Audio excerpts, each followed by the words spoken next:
Na festa do fim de semana, só um rolê bom. Ela chega e desencana com passo bem solto, passo bem solto,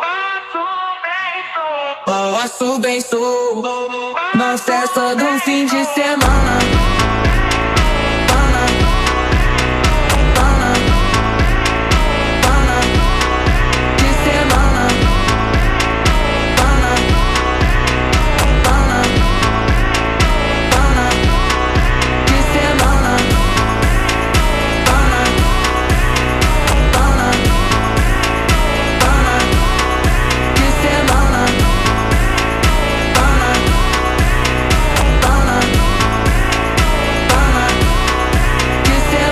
Festa do fim de semana, só um rolê bom. Ela chega e desencana com passo bem solto, passo bem solto.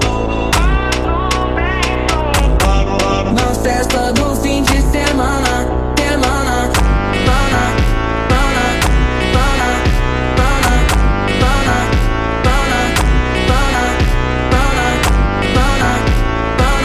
pana, pana, pana. Na festa do fim de semana.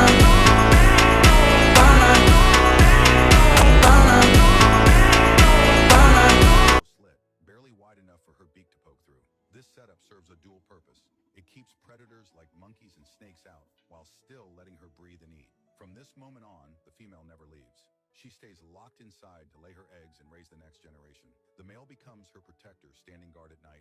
And by day, he's essentially a full-time food delivery guy, making constant trips to feed his wife. But taking care of a pregnant partner is no walk in the park. He's making countless round trips every single day, and his wife, stuck inside that stuffy hollow for weeks, sometimes gets pretty picky about what she'll eat. So back out he goes to hunt down something better. To keep her healthy and strong, he even brings her meat every now and then for that extra protein boost. Under his tireless care, the female soon lays 2 eggs. Eventually, she'll break through the sealed entrance, and the pair will tackle the challenge of raising their chicks together. Now you might be wondering, what happens if the male gets picked off by a predator during all this? Here's the heartbreaking truth. Even without being sealed in a tree, when one hornbill dies, the other follows. They refuse to live alone, and that's probably why these birds are so rare. It's also the kind of love we humans can only dream of.